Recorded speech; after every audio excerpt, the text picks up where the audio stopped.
제가 중학교를 갓 입학했을 때였습니다. 당시 저희 반에서 친구들끼리 너는 하루에 몇 시간씩 공부하냐를 주제로 얘기가 오갔던 적이 있었습니다. 그때 한 친구는 나는 밤 12시까지 학원 다니고 공부를 한다. 또 다른 친구는 나는 밤을 새면서 숙제를 한다.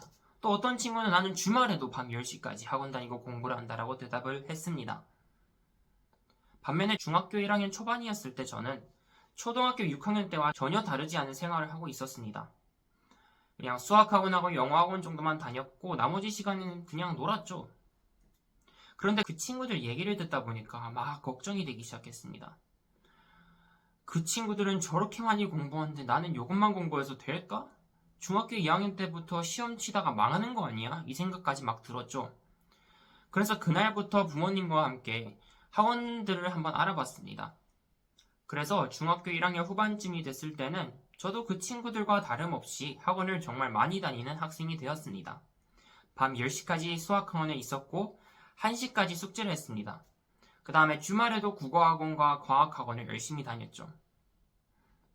하지만 그렇게 학원을 많이 다니다 보니 오히려 안심되는 게 아니라 저만 죽을 맛이었습니다. 정말 그때처럼 고통스러웠던 순간이 고3 이전에는 없었습니다.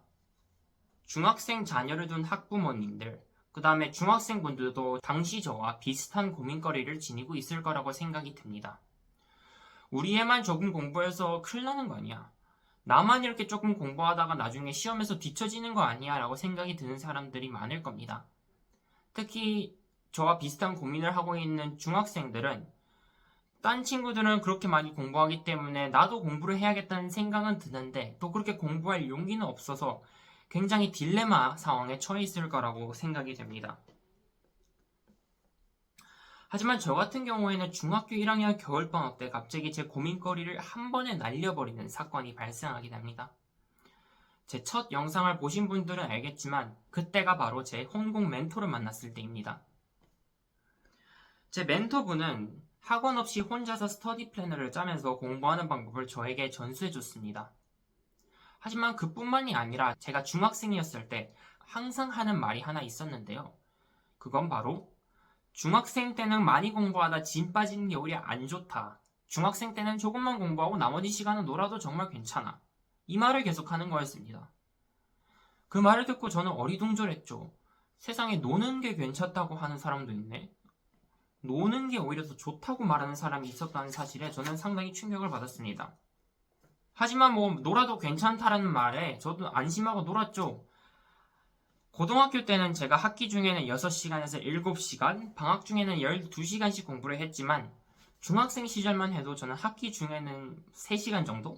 방학 때는 6시간에서 7시간 정도 저효율로 공부를 했습니다. 나머지 시간에는 그리고 제가 하고 싶은 것들을 했죠. 저는 역사를 좋아했기 때문에 남는 시간에 역사책을 읽거나 역사 다큐, 역사 유튜브 영상 같은 걸 많이 봤습니다. 그 다음에 역사와 관련된 글도 많이 써봤죠. 주말에는 3시간씩 역사 게임도 조금 했죠. 아무튼 저는 그분의 조언을 듣고 공부는 조금만 하고 남는 시간에는 제가 하고 싶은 걸 했습니다. 그러다 보니까 자연스럽게 학원을 많이 다니는 친구들보다는 압도적으로 적게 공부를 했죠. 하지만 그렇다고 해서 제가 공부를 안 한 건 아닙니다. 공부는 뒷전이고 팽팽 놀았다고 이해하시면 안 됩니다. 저는 오직 필요한 공부만 골라서 했습니다. 따라서 저는 성적을 올리는데 필요한 공부만 철저하게 선별해서 했기 때문에 공부 시간은 적었지만 필요한 성적은 다 나왔습니다.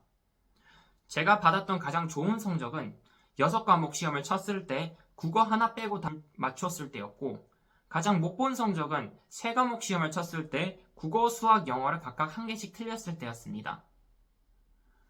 가장 잘 봤을 때와 가장 못 봤을 때 모두 그렇게 못 본 성적은 아닙니다.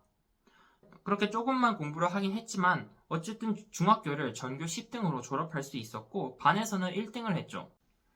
결국 제가 드리고 싶은 말씀은 이겁니다. 사실 중학교 때는 좋은 성적을 받기 위해서 공부를 많이 할 필요가 없습니다. 고등학교 공부와 달리 중학교 공부는 난이도나 양 측면에서 압도적으로 쉽습니다. 따라서 만약 공부를 딱 필요한 것만 해준다면 적게 공부하고도 충분히 좋은 성적을 거둘 수 있다는 점을 꼭 말씀드리고 싶습니다. 저는 오히려 중학생들에게 중요한 거는 공부보다 자기가 좋아하는 걸 하는 거라고 생각합니다. 공부만 많이 하다 보면 일찍 공부에 질리거나 진로를 세울 시간이 부족합니다. 제가 고등학교 생활을 하면서 느낀 거였는데 중학교 때 공부를 잘한다고 해서 고등학교 때도 공부를 잘한다는 보장이 전혀 없는 겁니다. 뿐만 아니라 중학교 때 학원을 많이 다니던 친구들 모두 나중에는 자기가 뭘 좋아하는지를 몰라서 방황하는 시기를 겪는 경우를 종종 봤습니다. 반면에 저는 중학교 때 공부는 그 친구들보다 적게 했지만 공부하고 남는 시간을 진탕 SNS 하거나 게임하거나 유튜브 보는 데 쓴 게 아니라 제가 진짜 좋아하는 걸 생각해보고 할 수 있는 걸로 시간을 때웠습니다. 저는 역사를 좋아했기 때문에 역사 유튜브, 역사 책, 역사 글 등으로 제 여가 시간을 때웠고 역사에 대한 관심은 나중에 정치 외교학에 대한 관심으로 발전을 했죠. 정치 외교학에 대한 강한 열정은 제가 고등학생이 됐을 때, 즉 진짜 공부를 많이 하는 순간을 맞이했을 때 그 힘든 순간을 견뎌내는 원동력으로 작용했습니다. 저는 중학교 부모님들께 이 부탁을 정말 드리고 싶습니다. 또한 중학생 시청자가 있다면 이 영상을 꼭 부모님께 보여드렸으면 합니다. 중학생에게는 공부를 밀어붙이는 것은 오히려 위험합니다. 그거보다 더 중요한 게 이 아이가 진짜 원하는 게 무엇인가, 이 아이가 진로로 삼을 만한 활동이 있을까를 찾아보는 거라고 저는 강하게 생각합니다. 왜냐하면 중학교 때에는 좋은 성적을 받기 위해서 공부를 굳이 많이 할 필요가 없습니다. 꼭 필요한 공부만 하고도 충분히 좋은 성적을 거둘 수 있습니다.